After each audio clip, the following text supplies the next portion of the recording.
என்னை வெகு தூரம் கூட்டிச் செல்லடி, பன்னிசையில் பாடங்கள் மாற்றி சொல்லடி.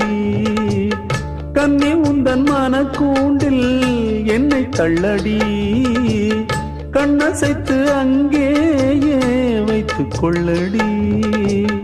மந்திரத்தை மாற்றாமல் கற்றுக் கொடுத்தால் விந்தைகளை ஏராளம் சொல்லித் தருவேன். உந்தன் செல்ல மொழியினிலே உள்ளம் கொள்ளையடிப்பதும் ஏன்? துள்ளி துள்ளி வரும் நடையில் மனம் மெல்ல துடிப்பதும் ஏன்? உன்னை காண வேண்டும், கூட வேண்டும், வாராயோ வாராயோ. கண்ணம்மா, காதல் என்னும் கவிதை சொல்லடி, உன் பிள்ளை தமிழில். கண்ணம்மா, காதல் என்னும் கவிதை